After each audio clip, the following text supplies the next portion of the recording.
Good evening, everybody who's watching us from India. Good day if you're logging in from anywhere else in the world. Here we are on another Friday evening with yet another live. And today, the guest I have with me is a very familiar face for all of us. We all know Sunanda Pati. She's an embodied arts based facilitator, and she's the founder of Gaia Comes to the City. Welcome, Sunanda.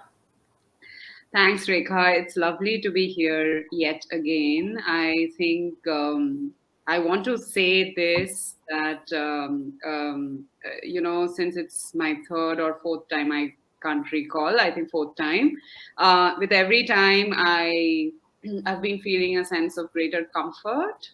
And, it literally feels like a homecoming of sorts because we've been Yeah, exploring subjects that are deeply tied to our lives yeah, as women, yeah, to our bodies, to our realities at work. yeah. So thank you for making this space for so many of us, and I feel privileged to be a part of this. Thank you. That makes me feel so good. Because, as you mentioned, this is not just us having a conversation about just random topics. It's so deeply personal for us. And I think very often in the conversations you and I have, and even with other guests, we dive so deep into our own journeys and we bring up pieces of ourselves that sometimes we hesitate to do out in a public space. So I'm always very grateful when I hear anybody, a guest, somebody who's listening, somebody who's been following these lives, say that this made a difference to me. It really, really makes my day because I think this whole journey just makes a lot of sense in that context, doesn't it? But Absolutely. today we are going to be talking about something which is again very deeply personal for both you and I. And before we dive in, because everyone knows the title, what we're talking about is women, body satisfaction, and self-confidence. And I want to share a couple of things about this before we get in. And the reason I want to share this is because one, the reason as to why this topic is so personal for me. All my life, I've had a really negative and destructive relationship with my body. And I think a lot of it has to do with the fact that I was fat shamed as a child and I developed beliefs about my body which was so destructive that I did not want to see my body. I didn't want to feel my body. I didn't want to have anything to do with my body. I spent most of my adult life not taking photographs, running away from photographs, covering myself in sack like clothes. And even at times when I looked good, I was not comfortable in it. And over the past couple of years, I realized that there's a lot of conversation about body image. And for me, it did not resonate. And the reason it did not resonate is because for me, an image is a lot about management. It is all about fitting standards. It's about, even when you talk about body positivity, you're being told to do something and it's a burden. I wanted to feel comfortable in my body. The one thing I realized I was craving was to just feel at ease in my body, to accept my body, to love my body, to see my body, to touch my body and be okay with it. I looked around for a lot of, I looked around for references which would help me be happy in my body, not body image. And surprisingly, I didn't find many conversations. I found references to body satisfaction, and I found people say body satisfaction is really important for your emotional well being, your psychological well being, your self esteem, your self confidence. But I didn't see conversations, whereas there's a lot of conversations about body positivity, body image positivity, so on and so forth. Which is why I said, you know what, if nobody else is talking about it, let's roll up our sleeves and get down to work. Let's do the talking ourselves. And hopefully that's going to open up a much larger conversation for all of us. Do you want to share? Can I invite you to say why this topic is personal and important for you, Sunanda? Sure. I think um, my journey has been similar, where I I remember myself as a child, and you know how children are. Children are Yeah, divine because they're considered divine because they're so non-judgmental about themselves and their friends. Of yeah, course, I mean, we know. kids can be mean as well, but I think at a very, very basic level, there is Yeah. this, before the world's messages come in, Yeah. we were like blank canvases. And I remember being, I did not have the idea of perfection in my head. Yeah. I remember that so clearly. So I think Yeah. what I want to also say is, as I grew up and as I grew, I noticed that this subtle aspect of idealization, Yeah. whether it is in the media, whether it is in films, whether it is among, in the among models, it was so outlined and so outrageously in the face, Yeah. that I saw that I was starting to have that within myself, and I would see myself in the mirror and say, but this doesn't look like that picture that I saw. Yeah. So that, I think, had to do with body image. Yeah. But Yeah. then I took a step back, as my inner work increased, and I figured that many of these things are put upon us, Hmm. and they're not really us. Hmm. When I was trying to assess for myself, I realized, Hmm. but what is my own real relationship with my body? Yeah. This is real. Yeah. Yes. And so how do I, if this is my external package, and if this is real, then Yeah. how do I interact with this reality? Yes. And that's Absolutely. where the subject of body satisfaction, I kept wondering, okay, what is this? Yeah. And of course, it's Yeah. it's a journey. So when Yeah. you told me that this is a subject you want to explore, I was like, wait, that's not something we encounter all the time, because we are Yeah. so focused on body image and body positivity. Absolutely, absolutely. And if I may add on the fact that, we live in a very social world and, we are constantly, I mean, you look at everybody, although there's a lot of conversation about self-love and whatnot, the truth is people don't put up their raw, vulnerable faces or bodies up on social media. There are very few people who do it. And we are constantly bombarded with messaging about body image standards. Okay, for me, it's not body image is entirely about standards. It is, whereas body satisfaction is about me and my skin and how I see my skin. And, I want to say this because of all the fat shaming in my childhood, even at my best, honestly, every time I think of myself, forget looking in the mirror, every time I think of myself, the only visual that comes into my head is of a jackfruit. Because that's what I was called as a child. So you know how lumpy and how ungainly a jackfruit looks. That's how I felt in my body for a very long time. And as you said, it's been a journey to really peel back those layers and really look at myself and say, hey body, how are you doing, what's going on here, let's kind of get to know each other, let's be friends, right? But since there's so much a conversation about body image and body image positivity and so little about body satisfaction, what I would really like for us to do is to unpack body satisfaction and differentiate it from body positivity, body image satisfaction and positivity, and all the popular terms. Hmm. So, Hmm. what according to you is body satisfaction? How would you differentiate it from body image, body positivity, all the popular, Hmm. labels that are out there? So I think the very first thing that I will say is, body satisfaction has an internal locus. Mm, All the other terms, be it mm, body image positivity, all these other terms, they operate with an external locus. mm, And the locus mm, is, like you said, a standard.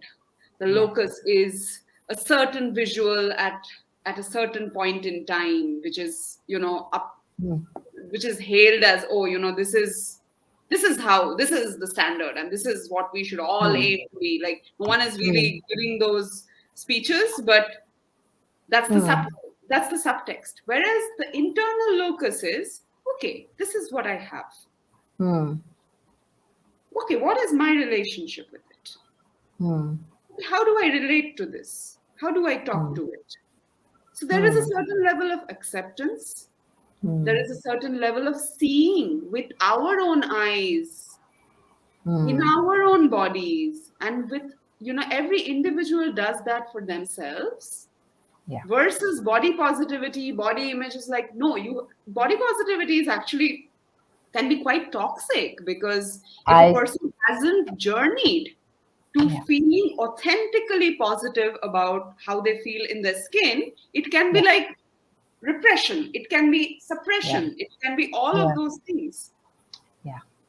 So I think it is basically this locus difference that I see. One Hmm. has a very internal locus. Hmm. You just stick with your own, and even if it is a standard, you Hmm. make your own standard. Yeah. Yeah. That Okay. okay, for example, I'll give an example. I fell ill with fever, and now Mm-hmm. I have lost weight. Hmm. Then I'm okay with it.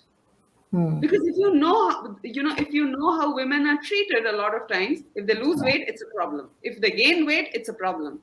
Yeah. If they are looking one way or the other, something or the other, and I've experienced it. I've like, if when I was plump, I faced that. When I started losing weight, I faced that. Yeah. It's like a lot of other people's expectations, projections coming onto us.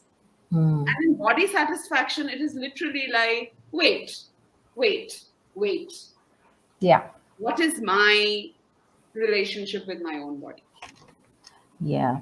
So we have Precious who says, I can relate. Precious, thank you so much for joining us. Thank you for listening. And thank you for adding your voice to the conversation out here. So, Sunanda, something that you say, and which I'm observing in what you're sharing, is also the fact that, a part of the toxicity is in the in the contrasting messages. Like, for instance, if you're fat, it's a problem. If you're thin, it's a problem. I'm in my late 40s. I have a lot of women in my peer group are in the same age group, and age is now a big challenge for women to navigate through. uh, do you go gray? Do you not go gray? Right? Do you, there's just so much of, there's so much of cross conversations going on. And as you very rightly pointed out, if we haven't progressed to a space of being authentic with our, in our relationship with our body, it can actually be very suffocating, because you really don't know which where to kind of which school of thought to follow or where to go, until and unless you stop and you pause and you ask yourself. But I would like for us to break this down a little bit more, because you mentioned the locus is internal to us. Hmm. In real terms, Hmm. in terms of experiencing it, when would you say a person is experiencing body satisfaction? What does body satisfaction feel like in Hmm. terms of experience? Hmm. So I have identified for myself, Mhm. there are basically four markers I feel, and I'll talk about them one by one. Sure. First is how one talks to oneself when they see themselves in the mirror. Hmm. If a very neutral, calm, I'm okay with what I'm seeing. What I have is good enough. Hmm. This serves me. This helps me be in the world. This helps me, achieve my dreams and my goals and my ambitions. This is my vehicle. Yeah. If this is the kind of language somebody is using for themselves while seeing the mirror, Hmm. I would say they have either attained body satisfaction, or at least they're on the way. To achieving body satisfaction. Yeah. Because I would also think satisfaction is a spectrum, and it might Yeah. not be a single point for all of us based on, our background, how Yeah. we process our inner worlds, how Yeah. strong our inner critics are, right? So I think it would be a spectrum. But Yeah. to the extent that we are able to have a very calm and not a, Hmm. okay, this Judgmental. must be, this should be, this Hmm. has to go, that must Mm. change. If Yeah. those things are not there, and instant there is, instead there is a voice that is like, okay, I've got this. Right. See that I see you. Yeah. Yeah. So that's Yeah. one. Second is how we feel in public. Now it could be at Mm. a park, it could be Yeah. at a party, it could be Yeah. amongst friends, it could be among strangers. Yeah. If your entire focus, or at least a huge chunk of your focus in being around people, is about, oh, how am I looking? Is this dress fitting me well? Yeah. Am I bulging somewhere, and is that being noticed? If your a Mm. lot of your internal conversation is about your body in a public space, Mm. it means that you haven't attained satisfaction. The Yeah. opposite would be, okay, I'm wearing this, I feel good, it's Yes. all right.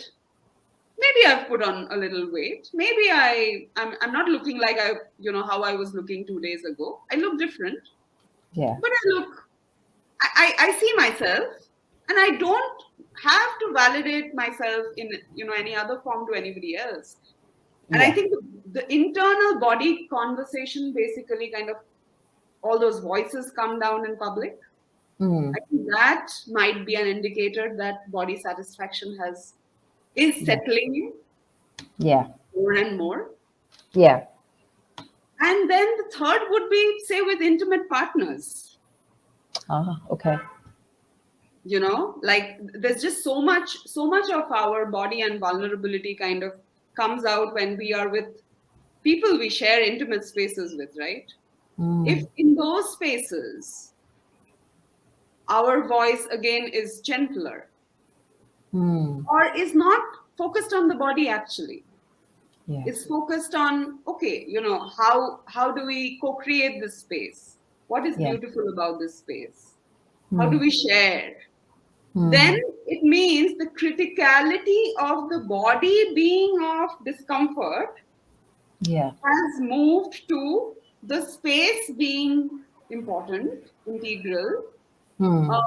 and of greater importance. Mm. And finally, the fourth point, and something that I almost realized and I tripped over and I did not look into when I was thinking about it, was how we look at other bodies. Yeah. In public, if we are going like, no, no, no, not. When we are very critical towards other people or their bodies, it is likely that we don't have satisfaction with our own bodies. Yeah. Yeah. Because when our own voice becomes gentler, we tend Yeah. to also become gentler towards other bodies. Absolutely. The two things that really stand out for me in what you're sharing. One is the fact that you talk about the spectrum of satisfaction we experience. And that really resonates very deeply with me because as you speak, this what comes up for me is the truth that when I look at my body, it's not the body, although we use the word body as a terrain. The truth of it is, as a space or a vessel or a container, whatever, the truth of it is it's not a homogeneous terrain. There are parts of our body which is fantastic and the parts of our body which we are not very comfortable with. So the spectrum of satisfaction matters so much because for me, I kind of realize that when I'm looking at my body, there are parts of me I love, there are parts of me I'm accepting, but I want it to be better. But just, so I have to regulate my own responses to my body because my satisfaction is graded. It's in a gradient. I'm experiencing a diverse spectrum of satisfaction. Interestingly, I've also noticed this in a couple of conversations with a couple of my transgender mentees, and where they have indicated that they were not comfortable with their bodies or they were not satisfied with their bodies in the gender that the world had assigned to them. And when they wore clothes of the gender they did not identify with, but they were very satisfied with the same body in the clothes that is designed for the gender that they identify. So when you talk about spectrum of satisfaction, this was one thing that was leaping up in my head. And I think the spectrum of satisfaction is a very crucial aspect for us to understand, as is the ups and downs and differences of our own bodies, right? Absolutely. I think the spectrum has so much to do with where we are at that point in time, how we are feeling generally Yeah, about life. There's just so yeah, much. I mean, what you shared about your transgender mentees, of course, their existence is so different from the yes, way we inhabit our bodies. But yes. I think the spectrum holds true for each one of us in a different way. Absolutely. So Shalini is also here. Welcome, Shalini. So good to have you back. And she says the second point and the fourth are so much interconnected. So Nanda, do you want to weigh in on that? Yeah, I think I spoke about the second point was of being in public spaces and feeling like it's yeah. I mean, not constantly feeling like the world is out to get us through the Yes. body. Our focus Yeah. has shifted, and I completely agree with you, Shalini, because the fourth point was how we look at other people. So in those spaces, actually those relational cues, Hmm. we are able to notice those relational cues. How do we respond to someone, and how does Hmm. someone respond to us? Yeah. And if someone responds to us, so I think body satisfaction is also about, if at some point someone does not respond to us the way we want them to respond, are we still okay with our bodies? Absolutely. I completely agree with that. I think that's a very fundamental need for us to be satisfied with our bodies, because not, we are not going to be everybody's cup of tea. We are not going to tick all the, just so that everybody gets this point deeply. I happen to be watching, one of those Facebook watch videos about a superstar band, a boy band, which is one of the biggest bands in the world. I'm not taking names, but there was one member, young man, gorgeous hunk of a guy, if I may say so, who said, I used to be very introverted to the point where I would not remove my shirt or show my body in front of the other members.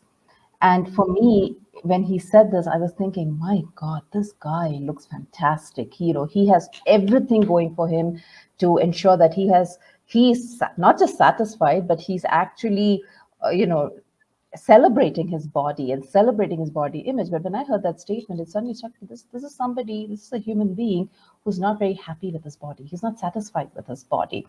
And I think this is so important for us, because we are not always going to get people may say good things about us, people may not say good things about us, but if we are not happy with ourselves, it will not matter. It will just, we will still be miserable. The bottom line is we will still be Absolutely. miserable, and Absolutely. we will not have confidence in ourselves. So I want Absolutely. to jump to the next point. We've talked so much about satisfaction, but overall, the experience of most people, and women in particular, is dissatisfaction or discontentment with their bodies.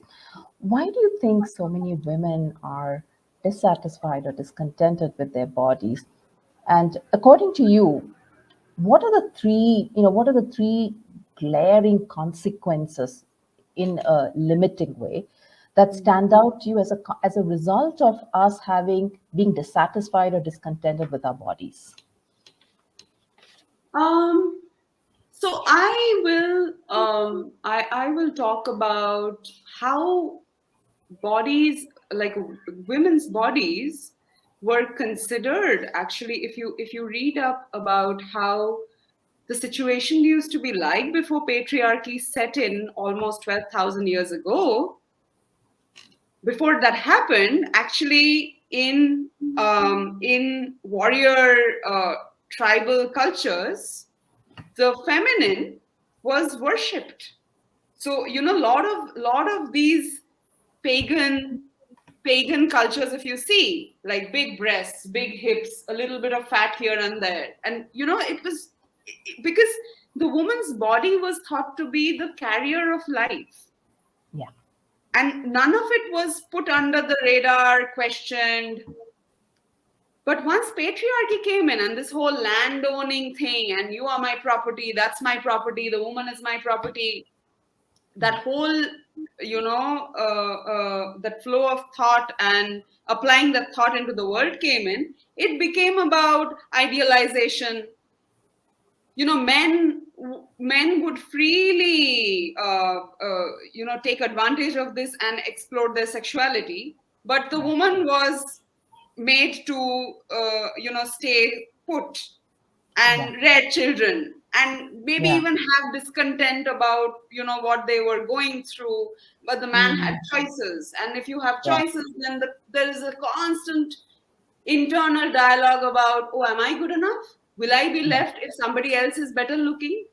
Yeah. So you see how, and I'm just talking about a very narrow thread, of course, Yeah. but this is the I mean, women were or have been constantly bearing the brunt of this thing of, you look at a wedding, right? Yeah. If the I have seen so many times, if the groom looks like, okay, let me not even use expressions which are derogatory, but if the Yeah. bride, for example, is somehow not fitting something, oh, have you seen her like that? I've come across this so much. So I think even if people are not directly telling you what it is, I think women Mm. are constantly dealing with that shaming, that external, those Mm. messages coming from the external. Yeah. And if they have to live their lives in daily negotiating with this, then some part of them feels like, okay, some part of us feels like, okay, we have to Mm. somehow, Mm. um yeah. So Precious says, especially if your partner is having an affair. Yeah, yeah, Yeah. absolutely, Precious. And it's amazing, like how much of this we tend to bear versus, I mean, I'm sure men have very different set of issues, and I don't want to, make Yes. it men against women, but I think Absolutely. I just want to Yeah. stick to how women experience this as a, like you said, suffocation. Yeah. Sunanda, there are two things that are again coming to me. One is the fact that, it's very acceptable for men to have multiple partners. Like there are cultures where men can have second wives and third wives, and I'm not talking about religious setups. I'm talking about cultures. Mm, Like if you look at the kings of the men, of until a few decade or 100 years ago, maybe they had harems. But mm, what about the women? The queens didn't really have it. You have a rare queen like Catherine the Great who was very blatant about having her lovers, but this was not the norm.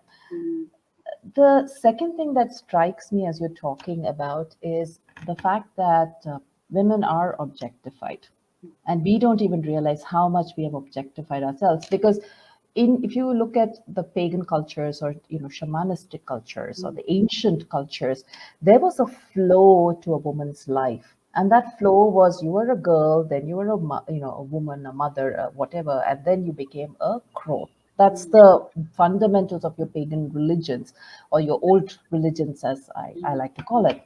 But today, if you look at it, when does a woman become a woman? In many of our societies and many of our cultures, it's when you start menstruating.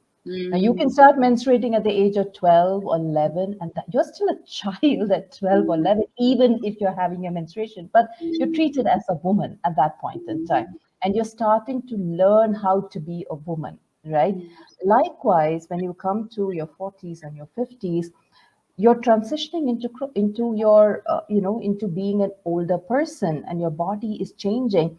But so many women struggle because they're resisting this change, and this has everything to do with your satisfaction with your body and your relationship with your body. So these are two observations that sprang to my mind as you're talking about, but I'm really curious to know, what do mm. you think are the most glaring consequences Mm. of dissatisfaction or discontent that women have with our body? So one of the things that I can think of is, in in an organic state, as you were talking about these pagan old religions and how a Mhm. woman would have a journey. Yeah. I think even in the current context, we have a wholesome relatability to ourselves, Mm. where the body is not everything. The Yeah. body is there. The body is Yeah. a vehicle. The body Yeah. is a channel, is an instrument to do things, to be things. Yeah. But but there are also other realms and there are other aspects about us, right? Yeah. When there is body dissatisfaction, I feel what happens is the first thing that we lose is a wholesome relatability to ourselves. Yeah. We are not then suddenly, as much as we want to move away from our bodies, the only thing that is in focus is the As your body. body. Yeah. So it's a bit paradoxical, but that's how it happens. Yes. um the second thing that I can think of is, in my journey, what I have seen is, the inner critic can become a really loud voice. Yeah. So that's a consequence of not having body satisfaction. Yes. The inner critic will be like shouting, screaming at the drop of a hat. Okay, now you just see your reflection, you see what, like, and it's not like, okay, I see myself. No, I see what's wrong in myself. Yeah. So it becomes more about that. Yeah. And the third thing would be, um, I think, um, this the way we come into ourselves in the world. Mm. We talk about confidence, right? I Yeah. think I would talk about personal power. Yeah.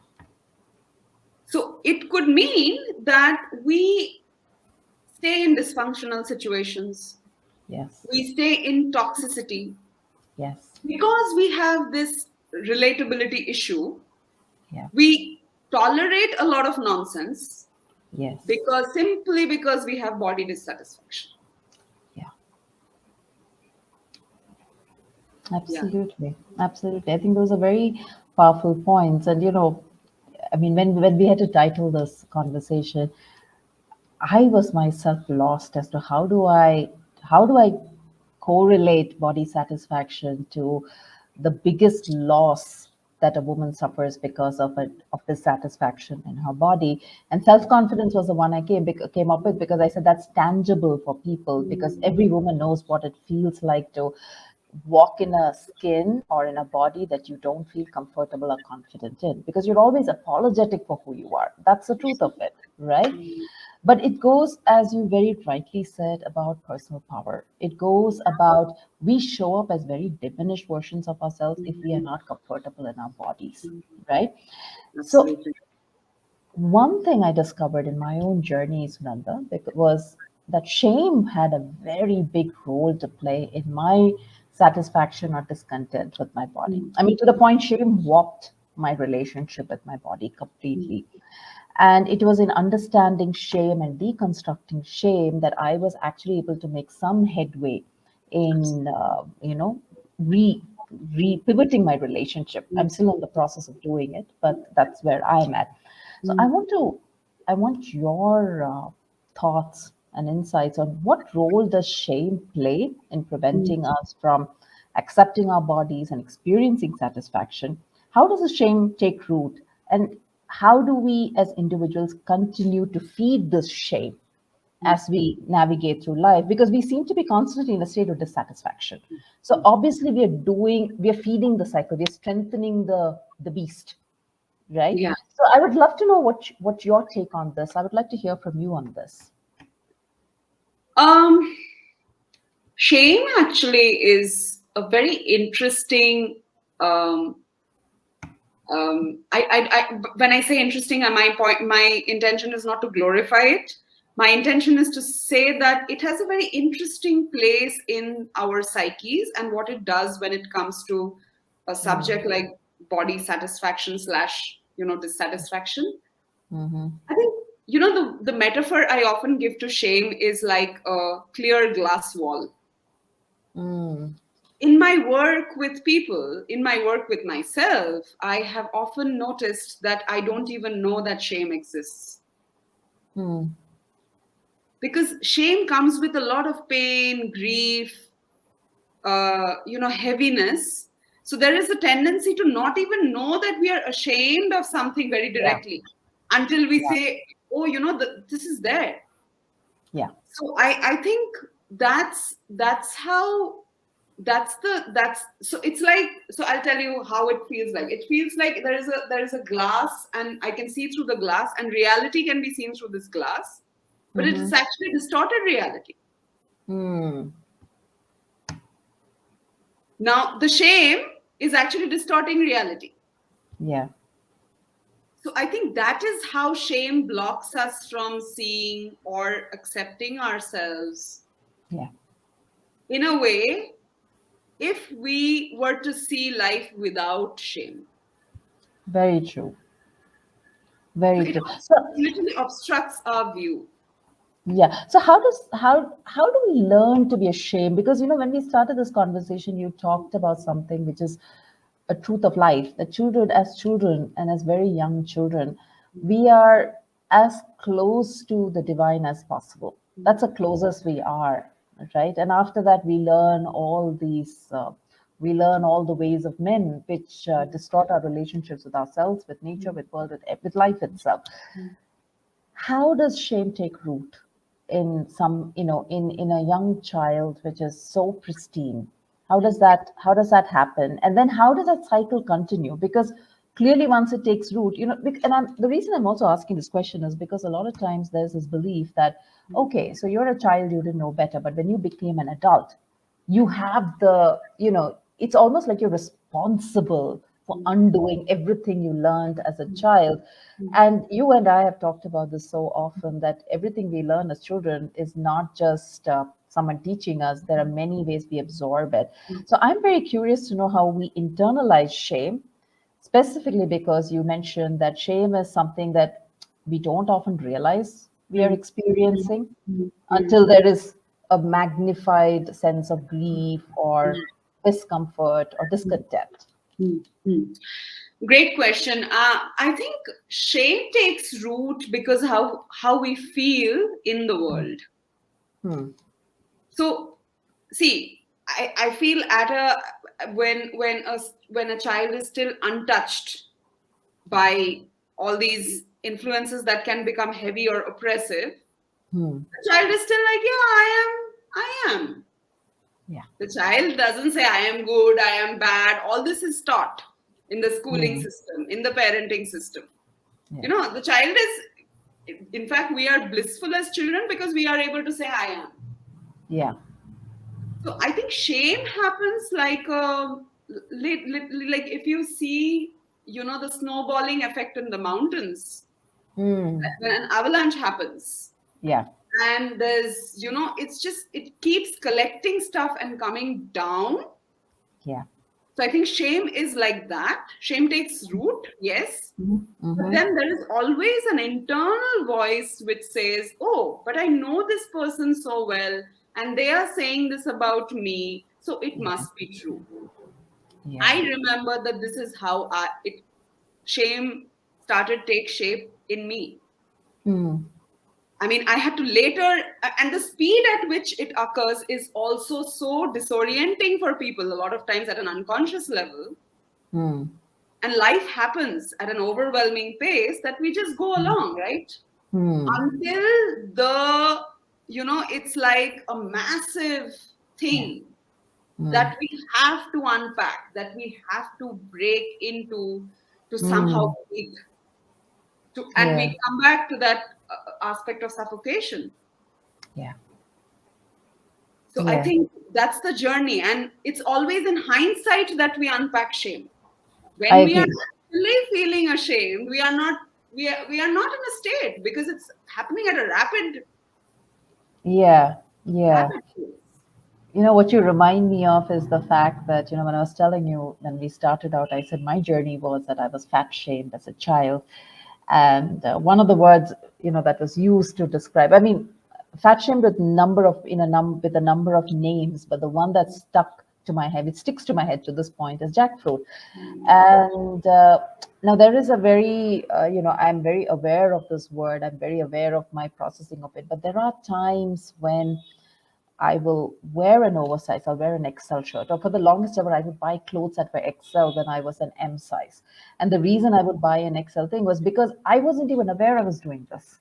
I wasn't Mm. even aware, that when I was saying, well, let me buy a size larger so that, in case I put on weight, I didn't realize how ashamed and how shame played such a big role in the way I was thinking and being in that moment. And therefore, I was subconsciously covering up, being a tent, so nobody could see what was lying beneath, right? Do you have examples like this that, maybe one or two that would help the listeners understand how shame snowballs from a little, I don't know, like a little speck of snow to the giant ball that lands upon our back, knocking us off our feet? Mm. Sure, I can give you offer one example from my own journey. Mhm. And I remember when I was in my early teens, and I was still very, very uncomfortable about, my puppy fat and Mhm. um, this weird feeling of, okay, I don't know, like, see, initially you are not like when you're younger, like 5, 6 years old, you're not even thinking about gender. I clearly remember Yeah. that phase. Like for Yeah. me, my male friends were the same, my female friends were the same. Anybody who came in the shape of a human being, who could Yeah. talk, who could breathe, was okay, everything goes. But then Yeah. the changes happen, and so not being able to deal with the changes and Mm. the way my body was forming. Yeah. I remember I had this intense need to dress up like a boy. Mm. I was like, "Oh God, this is so intense that I can't take it."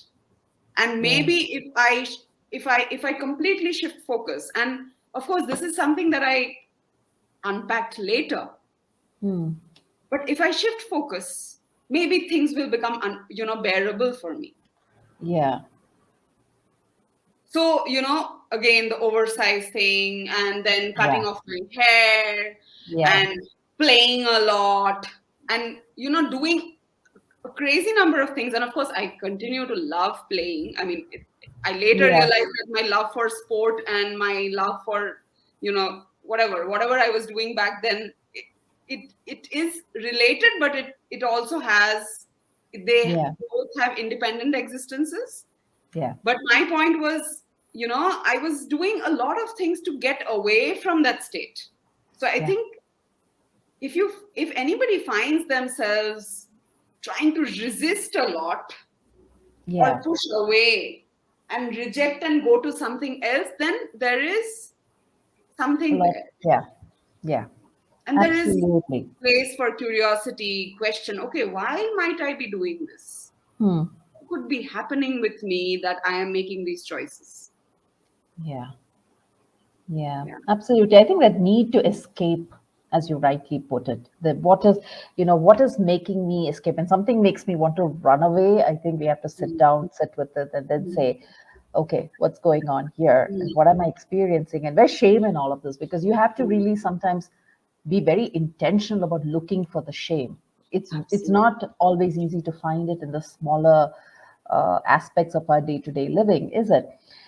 I was Absolutely. going to ask you, why is it so important for us women to develop body satisfaction, body contentment intentionally and with awareness? But then I think we've pretty much covered that when we spoke about it in the dissatisfaction segment. So I'm just going to jump to the next question, which is, how do we intentionally build body satisfaction?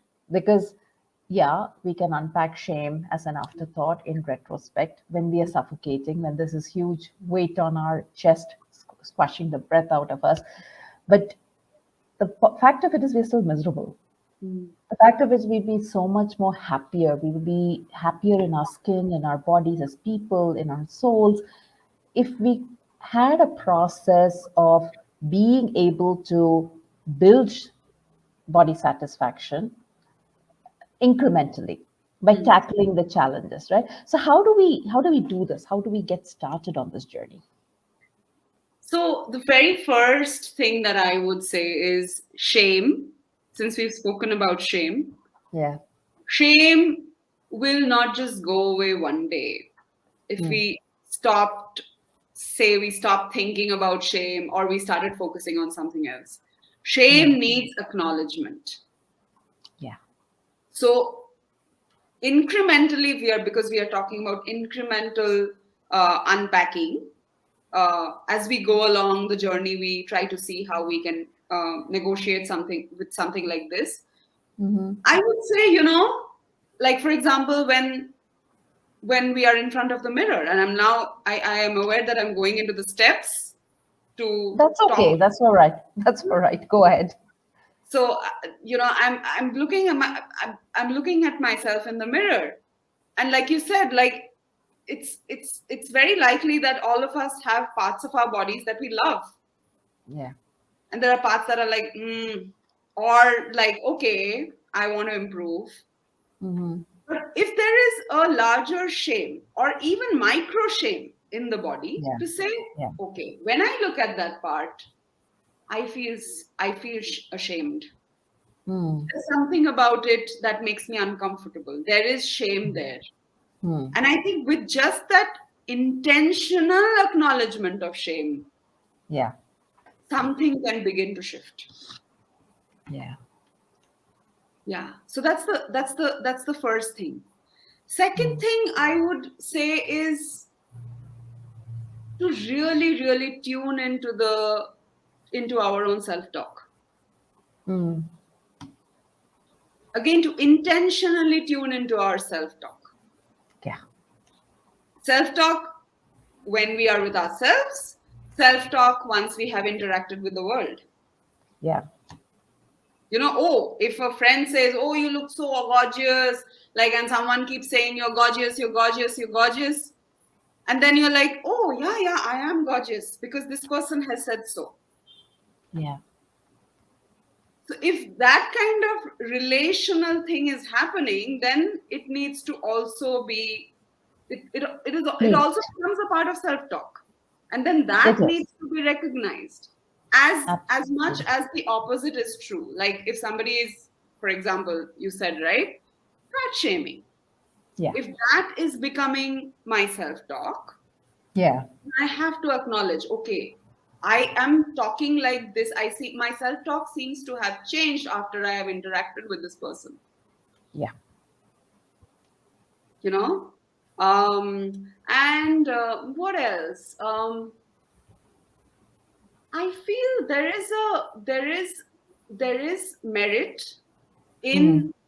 in looking at the body or feeling into the body as a full vehicle with not just what looks on the outside, Yeah.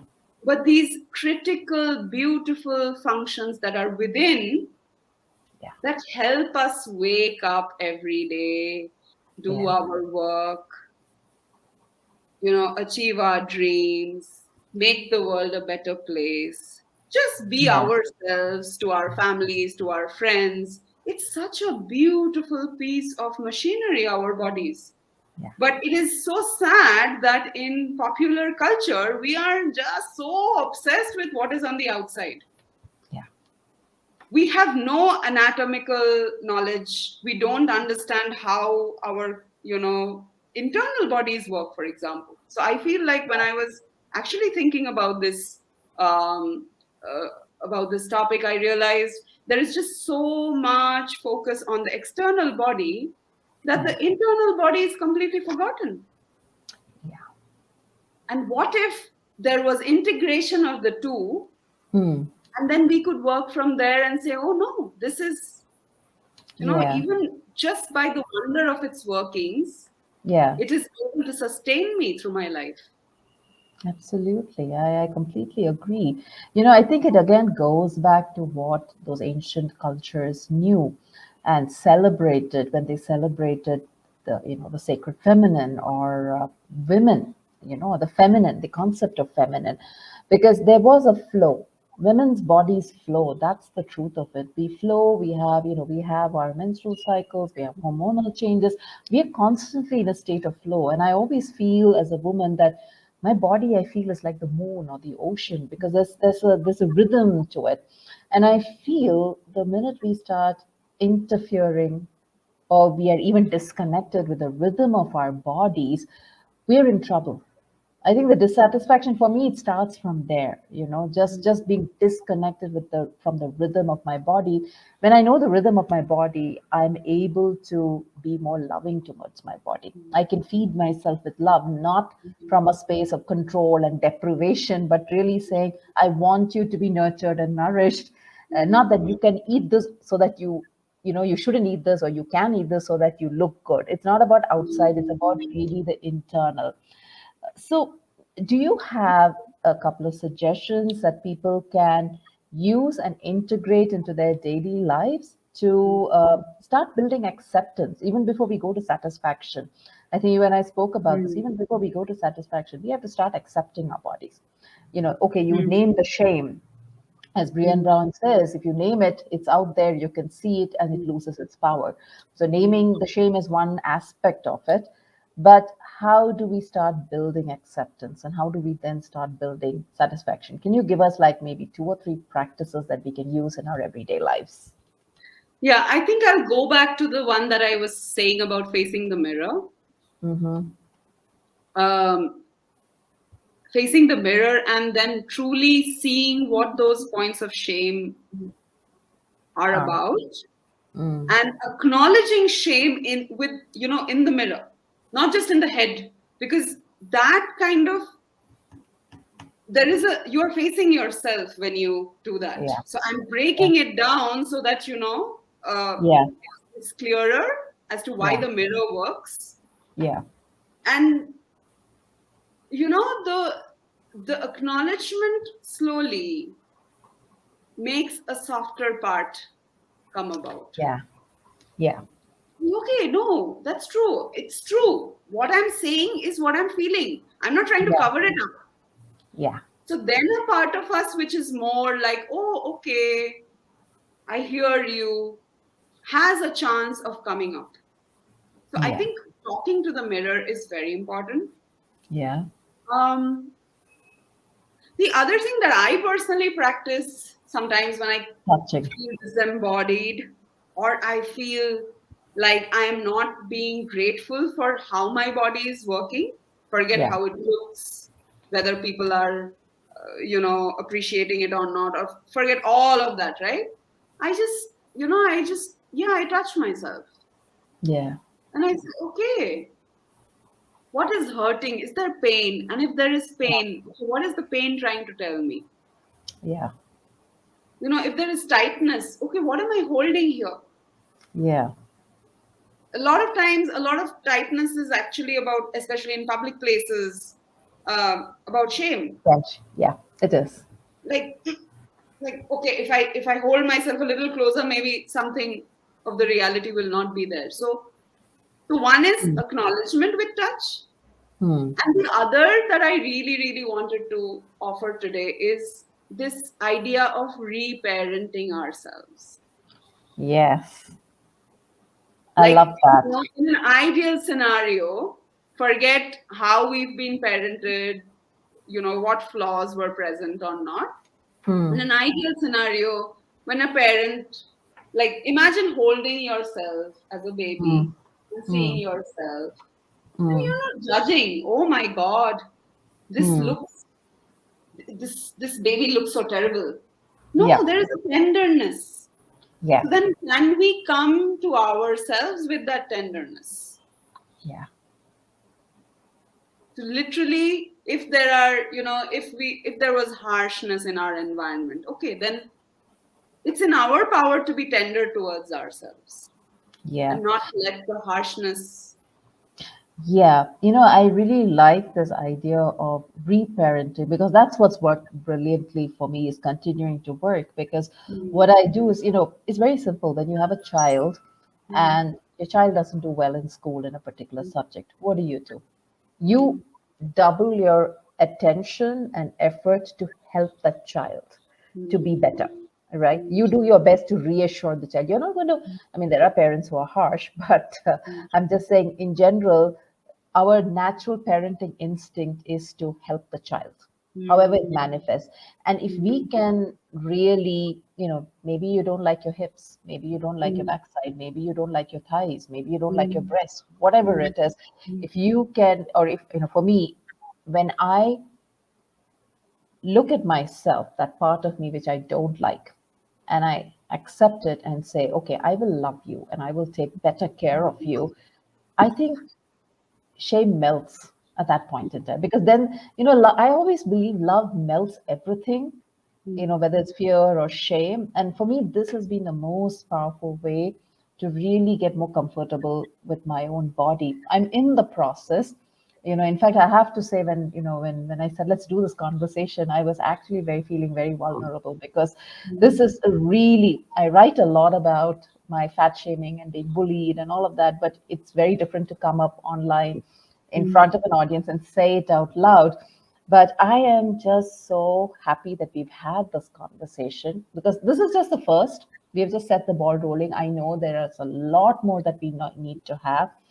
And I just want to thank you so much, Sunanda, for joining me for this conversation. I mean, for me, this is very crucial, and I'm really, really grateful to have you to be able to talk and unpack this in a very organic, seamless, and a safe place. I'm very grateful to our audience, Precious, Shalini, everybody else who's been watching. I can see quite a few eyeballs. And I just want to say thank you so much for joining us for this conversation. And Sunanda, thank you very much. Is there anything that you want to say as we wind up this conversation for today? I'm just going to thank you, Rekha, again for making this platform possible and for different voices from across the world to come together and speak up and speak about very personal truths. And Yeah. and I just want to, I think, thank the audience. I know Yeah. there are so many people who keep coming back.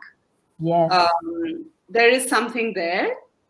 And Yeah. I'm just going to say that just take care of yourself Yeah. wherever you are. This may have even created triggers for some of you. Yes. Such a conversation, while, it's just a conversation here and it's at a conceptual level, it may Yeah. have created, triggered something. So just Yes. take care of yourself, give yourself some time, give yourself a hug. Yeah. You're here today and Yeah. you've come this far, and this beautiful body of yours has Yeah. brought you this far. So yeah, that's it, Rekha. That's all that I'm going to say. Sunanda, I'm so glad you say that, because I think this is very important. When I started these lives, it wasn't with the intention of just showing up and talking. I really felt, I knew that I went through a very difficult journey by myself, not being able to talk about a lot of things that mattered to me. But I kind of felt, you know what, enough is enough. It's enough for, we don't deserve to be so so in such pain, and we don't deserve to be alone when we are going through problems that each of us are facing in our own ways. And that was the only intention I had when I said, let's get on a live, let's get guests, let's start talking about this. Because enough of talking behind closed doors, enough of Mm. hiding, enough of strengthening fear and shame and guilt. Let's just rip the band-aid off and start talking, because that's where it starts. But it is it's a slippery slope. We can have situations when we are not comfortable. And if anybody who's listening to this at any point in time feels triggered, uncomfortable, wants to share in a more safer personal space, please know Sunanda is here. She's one of the most generous hearted human beings I've ever met in my life, and she is a very natural healer. So you do have the option of reaching out to her on Facebook, on Instagram, on LinkedIn. I'm here if you want to reach out and talk. We are here, and we are here for you. That's practically what I wanted to say. So do take care of yourselves. Have a great weekend.